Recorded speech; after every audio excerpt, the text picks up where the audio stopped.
Hello दोस्तों। आज हम संविधान की जो उद्देशिका है उसके ऊपर डिस्कस करेंगे। संविधान की उद्देशिका क्या है, और इस पे अभी ये क्वेश्चन 11 फरवरी 2024 को जो आर का एग्जाम हुआ है उसमें इसके ऊपर एक क्वेश्चन पूछा गया है, तो उस क्वेश्चन को भी डिस्कस करेंगे। ठीक है, तो सबसे पहले उद्देशिका को हम देखते हैं, उद्देशिका क्या है, फिर इसकी संविधान की विशेषता पढ़ाएंगे, फिर नागरिकता, एक एक टॉपिक वाइज पढ़ाएंगे संविधान में क्या क्या है। तो सबसे पहले संविधान की उद्देशिका को समझते हैं, उद्देशिका क्या है।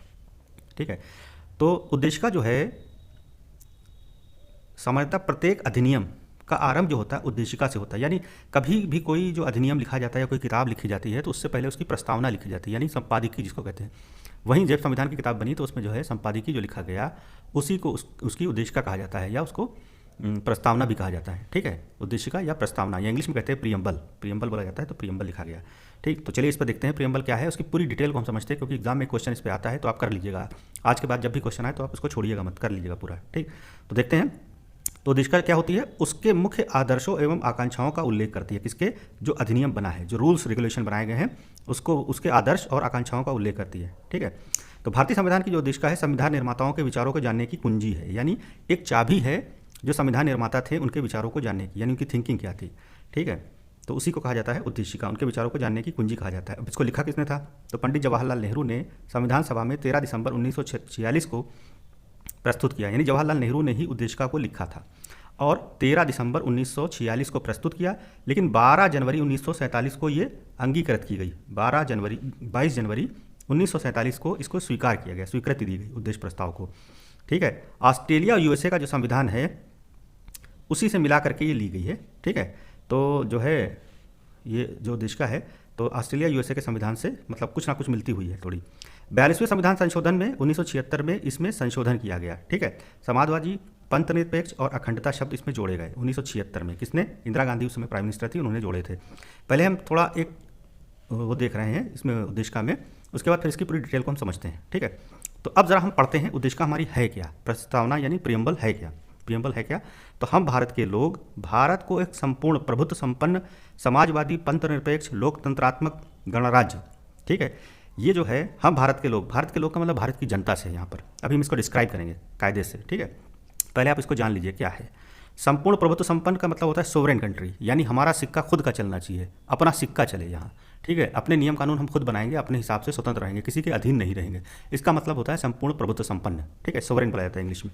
समाजवादी यानी सोशलिस्ट। ठीक है, पंथ निरपेक्ष यानी सेकुलर, लोकतंत्रात्मक यानी डेमोक्रेटिक, गणराज्य का मतलब रिपब्लिक बनाने के लिए तथा उसके समस्त नागरिकों को, अब क्या है आगे, सामाजिक यानी सोशल, आर्थिक इकोनॉमिक, राजनैतिक पॉलिटिकल, न्याय यानी जस्टिस।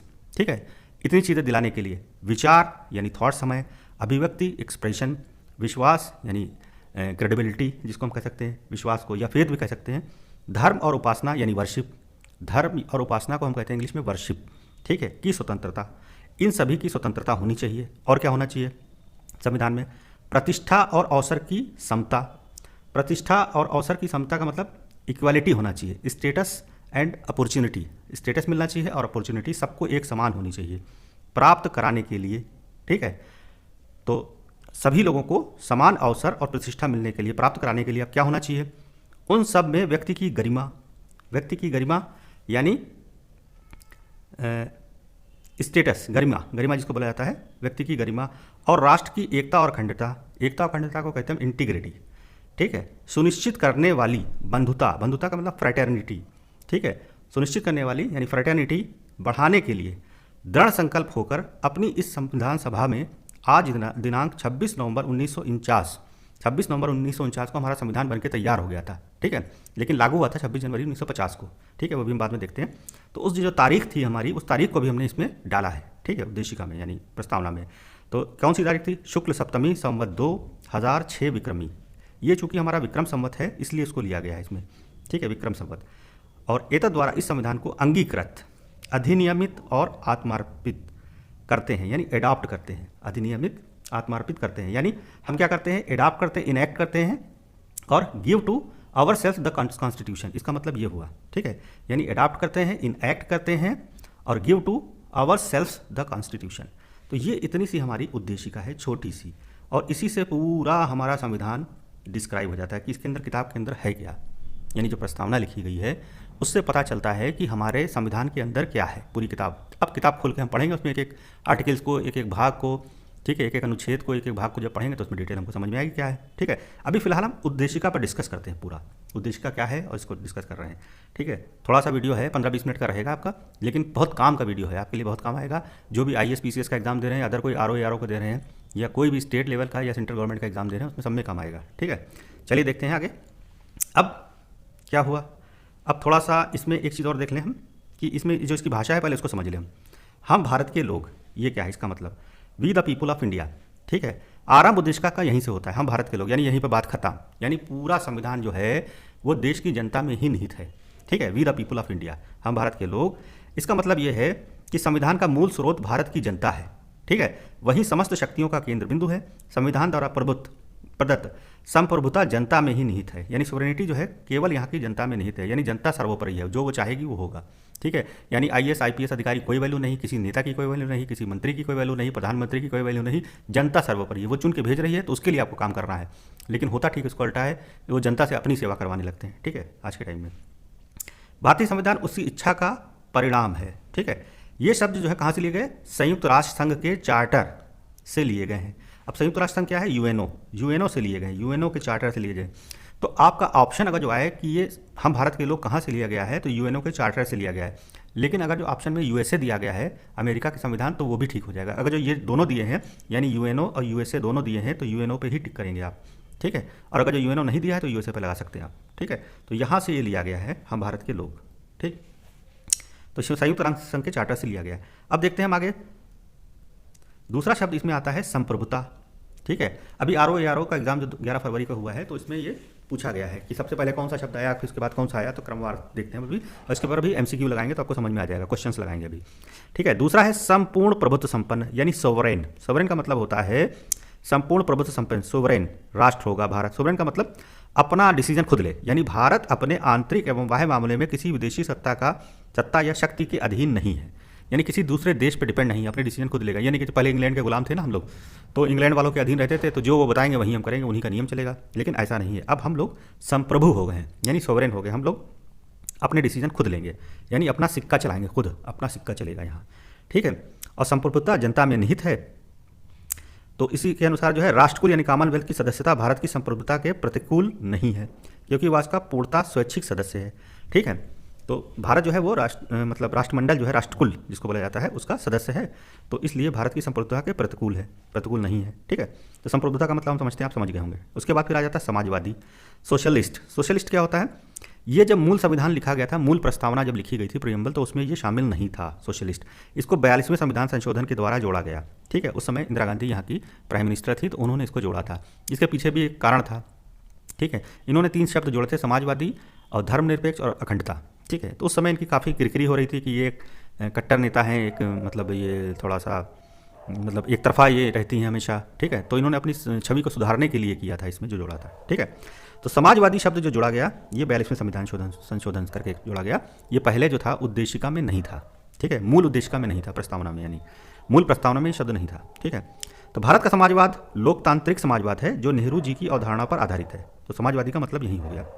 ठीक है, साम्यवादी समाजवाद में राज्य का नियंत्रण अधिक कठोर होता है। ठीक है, जो साम्यवादी यदि कम्युनलिज्म वाला जो होता है समाजवाद, उसमें राज्य का नियंत्रण ज़्यादा होता है, लेकिन लोकतांत्रिक में जनता का ज़्यादा होता है। ठीक है, तो ये लोकतांत्रिक है समाजवाद। लोकतांत्रिक समाजवाद में नियंत्रण अपेक्षाकृत कम होता है। ठीक है, भारत ने क्या किया, भारत ने बीच का रास्ता अपनाया।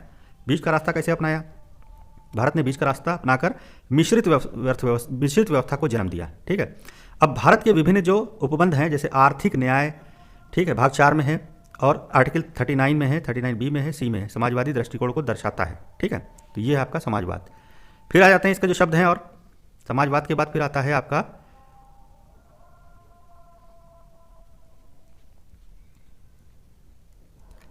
पंथ निरपेक्ष। पंथ निरपेक्ष आपका सेकुलर, सेकुलर शब्द है इसका, ये भी पहले नहीं था, ये भी 42वें संविधान संशोधन में जोड़ा गया। ठीक है, 1976 में इंदिरा गांधी ने किया था। तो सेकुलर का मतलब होता है एक ऐसा स्टेट, एक ऐसा राज्य किसी धर्म विशेष को राज धर्म के रूप में मान्यता प्रदान नहीं करता, इसका मतलब ये होता है सेकुलर। तो सेकुलर कंट्री जैसे आपका ये धर्मनिरपेक्ष जो है, पंथ निरपेक्ष, ये अमेरिका के संविधान में भी है। ठीक है, बल्कि वह सभी धर्मों को तटस्थता भाव से समान संरक्षण प्रदान करता है, जब वो सभी धर्मों को एक समान मानता है और सभी को समान संरक्षण देता है। पंथ निरपेक्ष का मतलब यही हो गया सेकुलर। अच्छा, कहीं कहीं धर्मनिरपेक्ष लिख देते हैं, तो कुछ लोग कन्फ्यूज रहते हैं धर्मनिरपेक्ष और पंथ निरपेक्ष, इसमें अंतर क्या है। कई स्टूडेंट ने हमसे क्वेश्चन ही पूछा। तो एक्चुअली में पंथ जो होता है, कुछ धर्म जो है वो पंथ हैं, जैसे कबीर पंथी वगैरह, ठीक है, जैसे जय गुरुदेव, ये पंथ है, ये कोई धर्म नहीं है, पंथ है, इसलिए इसमें पंथ निरपेक्ष शब्द का यूज़ किया गया है। ठीक है, कहीं कहीं धर्म निरपेक्ष भी लिखा रहता है। धर्म का मतलब हो गया जैसे आपके धर्म है, ठीक है, जैसे क्रिश्चियनिटी है, सिख धर्म है, मुस्लिम धर्म है, हिंदू धर्म है, तो ये धर्म है। पंथ हो जाते हैं किसी एक धारा, एक विचारधारा को, भक्ति धारा, ठीक है, जैसे कोई सूरदास सूर भक्ति रस जैसे नहीं है, भक्ति धारा हिंदी में है, तो उसमें कबीर पंथी वगैरह नहीं है, तो वो पंथ हो जाता है। तो यानी सेकुलर का मतलब वो सब हो गए, सबको एक समान समझा जाएगा, ठीक है, सभी लोग जो हैं सभी को संरक्षण प्राप्त है। फिर आ जाता है लोकतंत्र, डेमोक्रेटिक। डेमोक्रेटिक का मतलब होता है कि लोगों का तंत्र, यानी जनता का तंत्र। जनता का तंत्र, अब्राहम लिंकन जो थे वो काफ़ी लोकतांत्रिक शासक माने जाते हैं। तो लोकतंत्रात्मक शासन जनता के लिए जनता द्वारा स्थापित शासन होता है, ये अब्राहम लिंकन ने कहा था। क्या कहा था? इंग्लिश में इसको कहते हैं जनता का, ठीक है, of the people, for the people, by the people, इसको इंग्लिश में कहा जाता है। जनता का, जनता के लिए, जनता द्वारा स्थापित शासन, उसको हम लोकतांत्रिक कहा जाता है, यानी डेमोक्रेटिक। ये चूंकि नेहरू ने ओरिजिनल जो प्रस्तावना लिखी थी उसमें था, ठीक है। भारत का जो है मतलब एक लोकतांत्रिक गणराज्य है, लोकतांत्रिक है, तो भारत की जनता में निहित है, ठीक है। लोकतांत्रिक प्रणाली या प्रतिनिधि प्रणाली कहा जाता है इसे, ठीक। फिर नेक्स्ट आ जाते हैं, इसका जो वर्ड है आपका गणराज्य। गणराज्य भी ओरिजिनल प्रस्तावना में था, ये प्रियम्बल में था, रिपब्लिक जिसको कहा जाता है। भारत एक गणराज्य है, इसका मतलब यह है कि भारत का राष्ट्राध्यक्ष निर्वाचित होगा, ना कि वंशानुगत होगा।